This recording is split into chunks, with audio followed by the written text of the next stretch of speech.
In the previous class, we discussed about advantages of verification. Then after that, we start verification procedures. In that, we discussed, I think, up to loan on asset. We discussed that in verification, asset register will be checked, schedule of assets will be checked, there will be physical verification, there will be verified the custody, means the assets are in control of which person, a proper person, responsible person or not. Addition of assets, if assets are added, and then we will check whether entries are made in the books of account or not. Then we discussed about disposal of assets, that if assets are disposed, sold, so the entries are made in the books of accounts or not, and these assets are sold on profit or loss.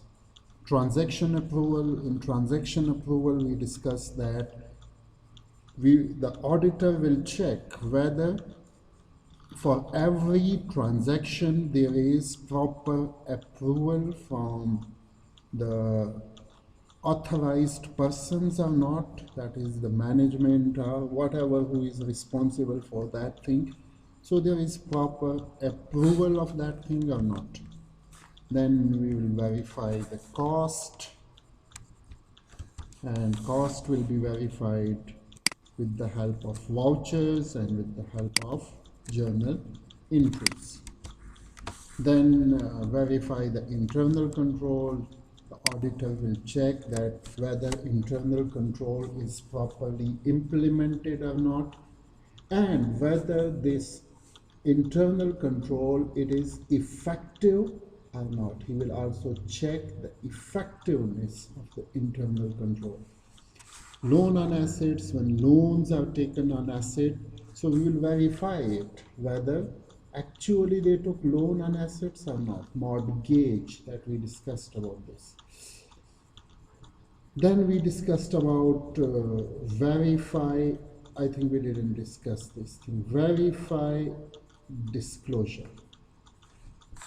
I don't know we discussed or not. Yes, I think we didn't discuss. Okay. Verify disclosure. In case of disclosure, auditor verify that all disclosure requirements have been followed of the government law or not. Here, auditor is checking whether the disclosures which are present at the end of the financial statements, in these disclosure, the requirements of the law has been followed or not. Verify title deed. Now, what is title deed? Auditor can verify the title deed to determine the real ownership of business. In this regard, various other papers like agreements and vouchers may be checked. Title deed means if you are using an asset, you mention that this asset, we have these assets, so the auditor, he will check the title deed. He will check the documents, the ownership documents of these assets, whether these assets belongs to the company or not. So here, auditor can verify the title deed to determine the real ownership of a business. In this regard, various other papers like agreements with different parties and vouchers may be checked. So for verification of the ownership, they will check the title deeds, and they will also check some papers like agreements, different agreements regarding the ownership, and vouchers, the payments. the payments in regard of these things, auditor, he can check these things.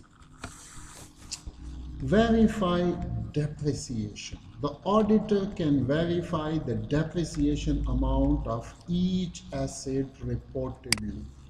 So this is also the responsibility of auditor, that he will check, he will verify the depreciation amount of different assets.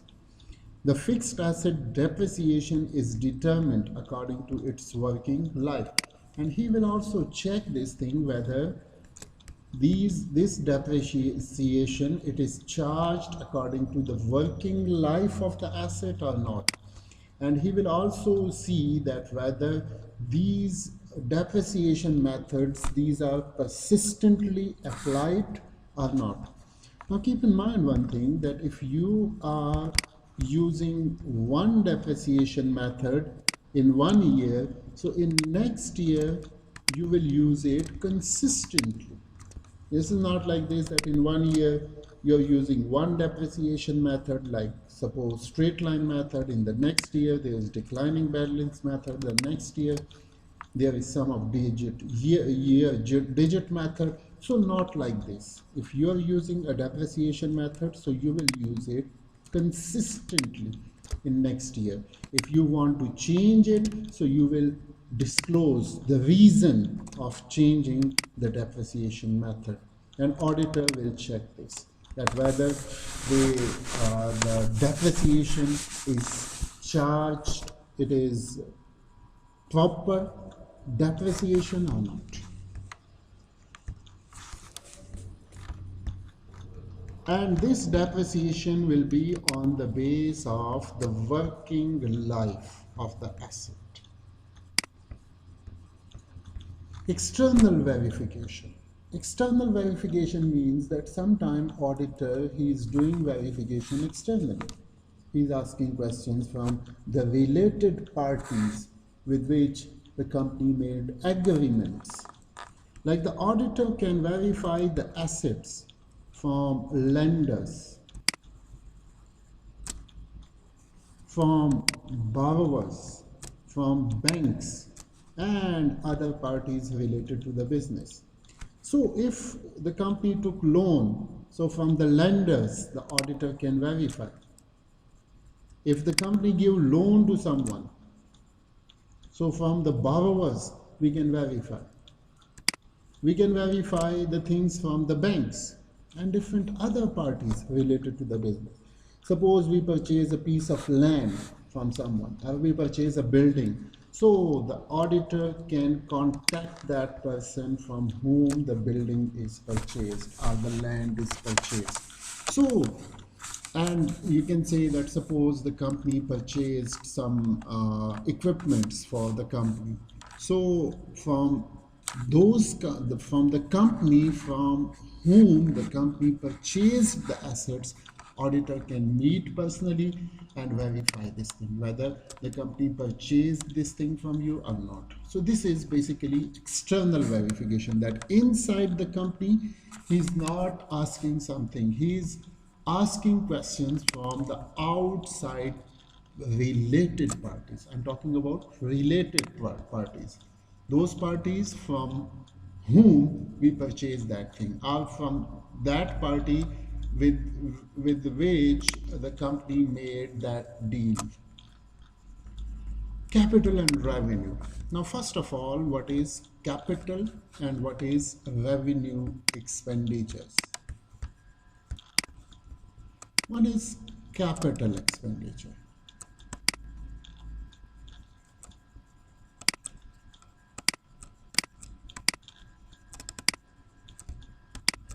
Now capital expenditure basically is that type of expenditure which gives benefit to the business for more than 1 year.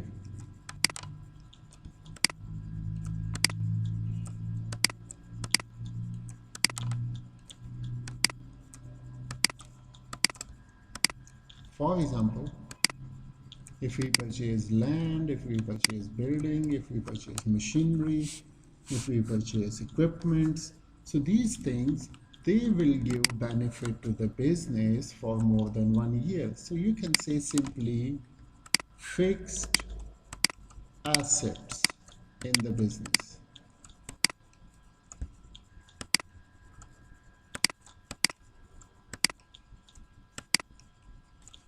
There are a lot of other things also coming, but mostly the expenditure on fixed assets. Basically, capital expenditure, it is going to the balance sheet.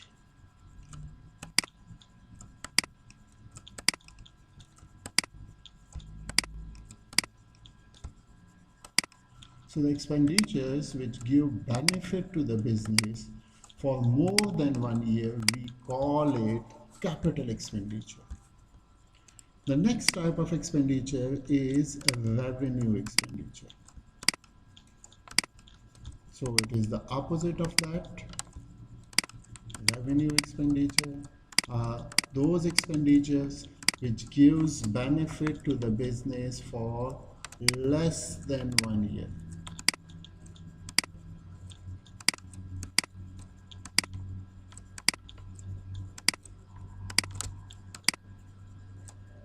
So we call it revenue expenditure.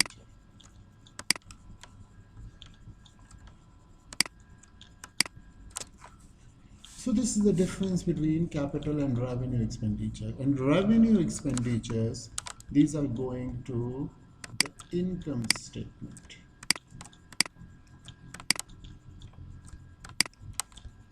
Salaries, rent, stationery expenses,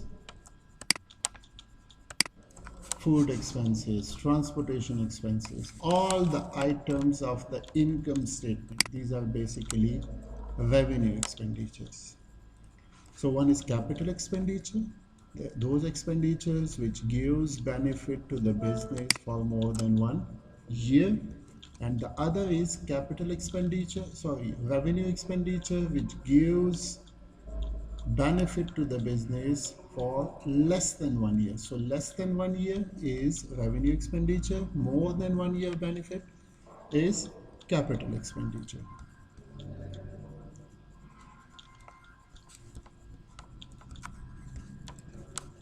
Now, capital and revenue. The auditor can distinguish the capital and revenue expenditure. It is important that the auditor will check whether distinction is made between capital and revenue expenditures or not. If they are mixed, it is not proper financial record. The capital expenditure becomes the parts of the assets, while the revenue expenditure is transferred to profit and loss account.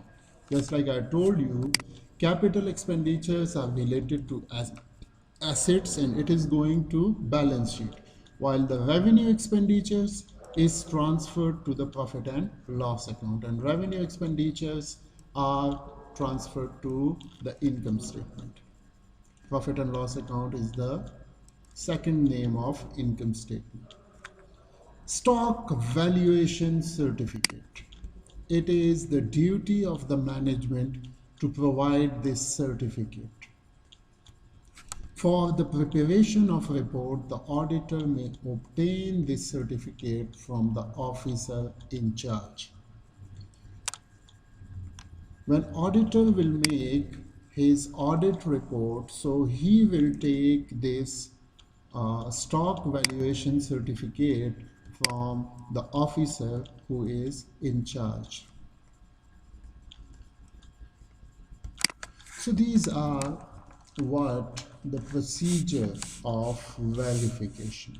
The different procedures we discussed: verification of asset register, schedule of assets, physical verification, verify the custody, then we discussed about addition of assets, then we discussed about disposal of assets, then we discussed about transaction approval, whether transactions are approved or not, verify the costs are verified or not.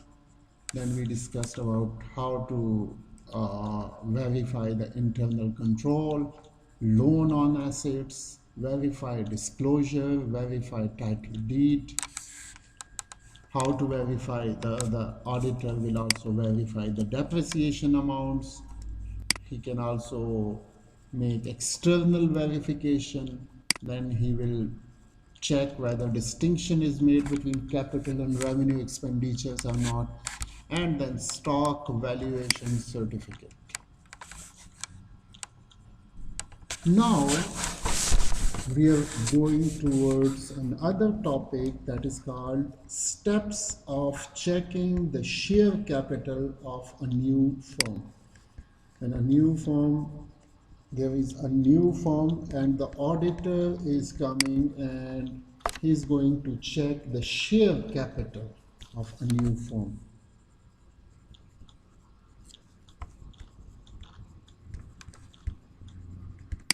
Now, suppose this is a firm, new firm, firm name is A. Now, this firm is registered with Securities Exchange Commission. Securities Exchange Commission. In every country, there is a Security Exchange Commission if there are corporations. So there are Securities Exchange Commission.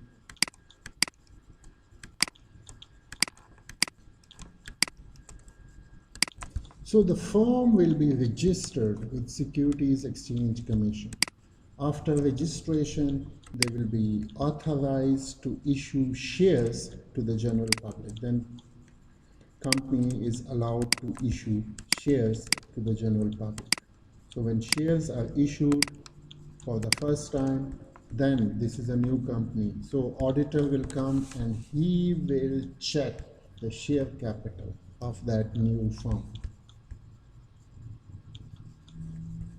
Now, checking of authorized capital. Now, the checking of authorized capital means that when company is going to register with Securities Exchange Commission, so he is taking authorization. Authorization means that we will issue 1 lakh shares.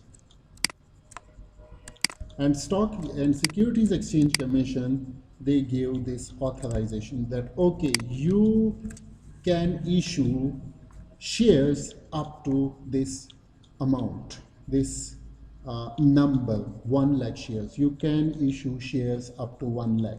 You can't issue shares more than 1 lakh. This is called authorized capital. Maybe they took authorization for 2 lakh, maybe they took authorization for 5 lakh, maybe they took authorization of 1 million shares.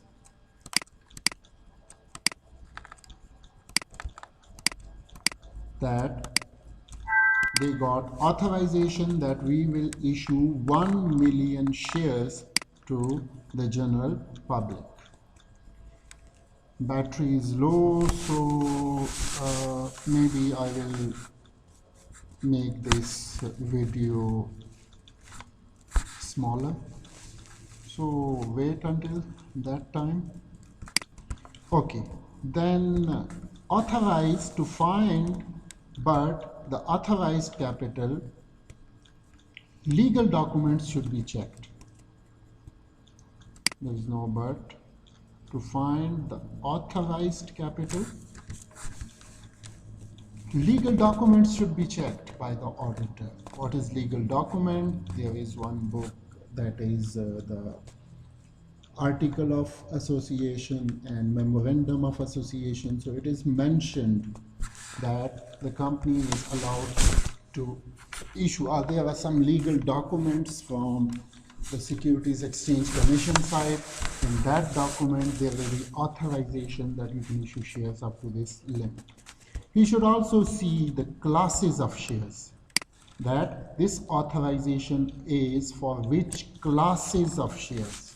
Class of share means whether it is preferred stock, whether it is common stock, whether it is class A, whether it is class B, different classes. You will study these things in 8th semester, into which the capital is divided. He should also examine that issued capital does not exceed the authorized capital. And this is the most important duty of the auditor, that he will check that they took authorization up to 1 million. So the issued shares will not be more than 1 million.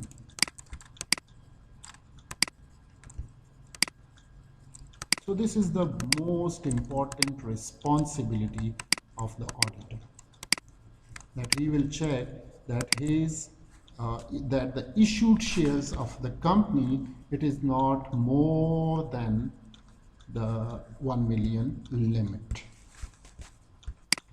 Checking of application letter. Auditor should check the application letter with share application and allotment book. Keep in mind one thing, when first time shares are issued to the public, a prospectus is issued to the public, that company is going to issue shares to the public. So in that case, company will announce that we are going to issue shares, and this will be our maximum subscription. So then public will give applications to the company that we want to purchase this number of shares. That is called share application. I'm telling you, when company is going to issue shares, so they are first informing the public that we want to issue shares up to this limit. Then public, they are going to submit application with the company.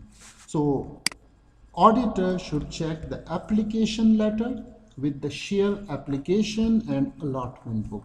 And he will check this application letter with share application and allotment book, that how many shares are allotted to this person, whether these people, the people who gives application, shares are allotted to them or not. Listen to me again. I'm telling you that this is company informs the public, this is public, that we are going to issue shares. The public will submit application letter.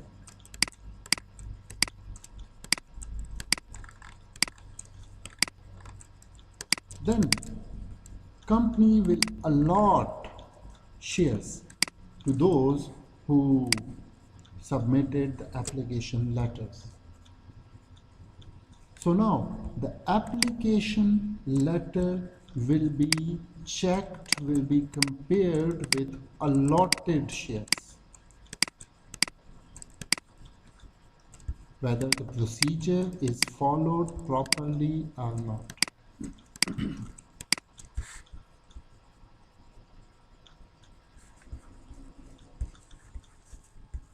Checking of minutes. Minutes book is basically the meeting book of the board of directors. So auditor should also check the minutes of board of directors meeting. The meeting book is called minutes book, to see that all the allotments of shares are made accordingly. They will check whether first there was a meeting, and then after meeting shares were allotted. There was discussion, a decision was taken, and then according to that shares were allotted to the general public. Checking of various things. Then except this, there are certain other things which are checked. Auditor has to check various other things like underwriting commission, what is the commission of the underwriter, minimum subscription, what is the minimum subscription.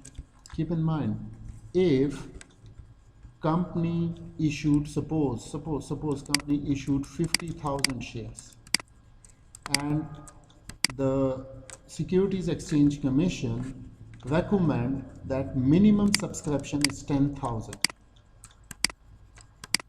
So if 10,000 people they purchased share, this is called minimum subscription. If it is below this, then this allotment, it will not be acceptable. So here they will check the minimum subscription and brokerage with shares. For this purpose, he will compare the provision of article with similar statement in the prospectus. So for this purpose, for minimum subscription and different other things, he will compare the article of association with the prospectus. I think for today it is enough. I don't have a charge, and I think it is 25 minutes video, so it is enough. Inshallah, in the next class, then we will talk about the other things that is in this. This is our last chapter, so keep this thing in mind. Okay, have a good time. I'm in university, so if you have some problems, you can come, you can discuss. Assalamu alaikum.